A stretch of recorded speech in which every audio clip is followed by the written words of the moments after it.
안녕하세요 예비맘 여러분, 젤리엄마입니다. 오늘 영상의 주제는 임신 기간 중 가장 설레면서도 또 가장 조심스러운 시기죠. 바로 임신 초기 증상과 주의사항입니다.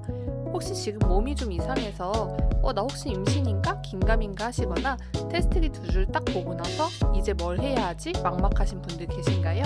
네, 저도 그랬거든요. 그래서 오늘 영상 하나로 초기 증상 체크리스트부터 절대 피해야 할 행동까지 싹 정리해 드릴게요. 특히 누구나 아는 교과서적인 내용 말고 엄마들의 리얼한 경험담과 이런 것까지 조심해야 해 싶은 꿀팁까지 꽉꽉 담았으니까요. 꼭 끝까지 시청해주세요. 먼저 내 몸이 보내는 신호부터 알아볼까요? 사람마다 다르지만 대표적인 증상들이 있어요. 첫 번째, 생리 중단과 고온기 지속입니다. 예정일이 지났는데 소식이 없다면 가장 큰 신호죠. 특히 몸이 으슬으슬 춥고 열이 나는 기초체온 상승이 3주 이상 지속된다면 임신일 확률이 아주 높아요. 이때 감기인 줄 알고 약부터 드시는 분들 계시는데 약 드시기 전에 꼭 테스트기부터 해보세요. 두 번째, 쏟아지는 잠과 피로감입니다. 정말 이유 없이 잠이 쏟아져요. 일명 잠덧이라고도 하죠. 이건 호르몬 변화 때문이니까 내가 왜 이렇게 게으르지 자책하지 마시고 푹 주무세요. 세 번째, 가슴의 변화입니다. 생리전 증후군처럼 가슴이 팽팽해지고 스치기만 해도 아플 수 있어요. 유두색이 짙어지기도 하고요. 네 번째, 착상혈입니다. 모든 분은 아니지만 속옷에 소량의 갈색이나 분홍색 피가 비칠 수 있어요. 생리보다 양이 훨씬 적고 기간도 짧답니다. 사실 의학적으로 보면 착상이 되어야 임신 호르몬이 분비되기 시작해서 그전에는 임신 증상이 나타나기 어렵다고 합니다. 하지만 여자의 직감이라고 하죠. 많은 커뮤니티를 보면 착상 전, 배란 후 일주일 이내부터 몸의 변화를 기가 막히게 느끼는 분들이 정말 많습니다. 배란이 되면 임신을 준비하기 위해 프로게스테론이라고 하는 황체 호르몬 수치가 급격히 올라가는데 이 호르몬이 생리전 증후군과 비슷하고 엄마들이 느끼는 극초기 증상은 사실 호르몬의 작용을 아주 예민하게 캐치한 것일 가능성이 높습니다. 의학적 설명과는 별개로 실제 엄마들이 공통적으로 증언하는 테스트 두 줄 보기 전 증상을 정리해 드릴게요. 첫 번째는 갑작스러운 멀미나 어지러움이에요. 가장 흔한 증언 중 하나이고 호르몬 변화로 평형 감각이나 위장이 예민해지기 시작하는 신호라고 하는데 저 역시도 30년 넘게 멀미를 해본 적이 없었는데 딱 이 시기에 이상하게 처음 멀미를 경험했어요. 그때 혹시 하고 기대했답니다. 두 번째, 으슬으슬한 임신 감기예요. 기초 체온이 올라가면서 느끼는 열감과 오한이라고 합니다. 이때 감기약 먹으려다 참았다는 분들이 많죠. 세 번째는 냄새, 개코가 돼요. 남편 살냄새나 섬유유연제 냄새가 싫어졌다고 하시는 분들이 계시고요. 네 번째는 Y존이에 콕콕 쑤시거나 아랫배에 묵직함을 느껴요. 착상이 진행될 때 아주 예민한 분들은 자궁 내막을 파고드는 미세한 통증을 느낀다고 합니다. 저는 어느 날 자다가 정말 하늘에서 번개가 쳐서 가슴을 찌릿하고 내리치는 것 같은 느낌을 받고 잠에서 깼어요. 고통도 동반돼서 이때 진짜 임신인가 보다 했어요. 마지막으로 생생한 꿈입니다. 평소 꿈을 안 꾸는데 컬러풀하고 너무 생생한 꿈을 꿨어요 라고 증언하시는 분들도 꽤 있어요. 임신 초기는 태아의 뇌와 신경세포가 만들어지는 정말 중요한 시기예요. 그래서 이것만큼은 꼭 피해주셔야 합니다. 첫 번째가 약물 복용.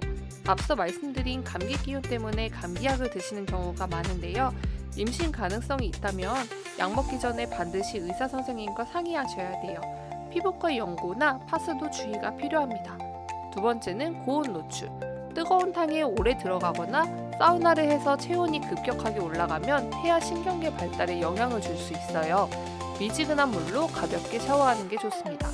세 번째는 술과 담배는 당연히 안 되겠죠. 간접 흡연도 최대한 피해주세요. 그리고 카페인은 하루에 한 잔 정도는 괜찮다고 하지만 초기 12주까지는 최대한 줄이는 걸 추천드려요. 첫 번째, 기능성 화장품, 특히 레티놀과 살리실산이에요. 비타민 A 유도체인 레티놀 성분은 고용량의 경우 태아 기형 유발 가능성이 있다는 연구 때문에 깊이 1순위예요. 여드름용 제품에 맞는 살리실산도 마찬가지이고요. 맘가이드라는 어플을 추천해드려요. 여기서 써도 되는 안전한 제품인지 확인도 하고 추천도 받을 수 있어요. 두 번째는 셀프 제모와 왁싱입니다. 레이저 자체가 태아에게 닿는 건 아니지만 시술 시 느끼는 통증과 깜짝 놀라는 충격이 자궁 수축을 일으킬 수 있어서 초기에는 절대 금기시합니다. 안정기 이후에는 브라질리언 왁싱 출산 준비로 많이 하니까요. 그건 걱정하실 필요 없을 것 같아요. 세 번째는 파마와 염색. 두피로 흡수되는 화학약품량은 미미하다는 의견도 있지만 약품의 독한 냄새가 입덧을 유발하고 태아에게 안 좋을까봐 12주에서 20주까지는 참는 분위기라고 합니다. 음식을 볼게요. 사실 의학적으로는 트럭으로 갖다 먹어야 영양이 있다고 하는데 그래도 우리 엄마 마음은 그게 아니잖아요. 1%의 찝찝함도 남기기 싫은 그 마음. 그래서 이것까지 조심하는 엄마들이 많다고 합니다. 이 외에도 전자파 차단을 위해 전자파 차단 담요를 두르는 경우도 있고 쭈그려 앉기가 좋지 않으니 서서 샤워를 하시는 분들도 계시고 안전벨트가 배를 압박하는 게 싫어서 임산부용 벨트를 따로 구매하기도 합니다. 교과서적인 내용 이외에는 엄마들의 선택이 되겠죠. 하지만 명심하세요. 이 모든 것보다 스트레스 받는 게 제일 안 좋다고 합니다. 그럼 뭘 챙겨야 할까요? 딱 두 가지만 기억하세요. 첫 번째는 엽산입니다. 태아 신경관 결손을 막기 위해 임신 준비 기간부터 초기 3개월까지는 필수예요. 보건소에 가면 무료로 받을 수 있다는 사실 알고 계시죠? 두 번째는 안정입니다. 무거운 물건 들지 마시고 스트레스 받지 않는 게 태교의 시작입니다. 이 외에도 임신을 확인하면 그 뒤부터 준비해야 할 것들이 아주 많답니다. 병원에서는 아기 건강을 챙겨주지만 엄마의 지각과 멘탈은 엄마가 직접 챙겨야 합니다. 셀리 엄마가 임신 초기 임산부 혜택 총정리 영상으로 싹 정리해뒀으니 다음 영상으로 참고하시면 좋을 것 같아요. 임신 초기 몸도 마음도 많이 힘드시죠? 호르몬 때문에 기분이 오락가락하는 건 너무 당연한 일이에요.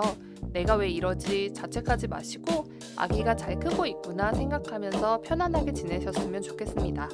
오늘 영상이 도움이 되셨다면 구독과 좋아요 부탁드리고요. 궁금한 점은 댓글로 남겨주세요. 모든 예비맘들을 응원합니다. 안녕!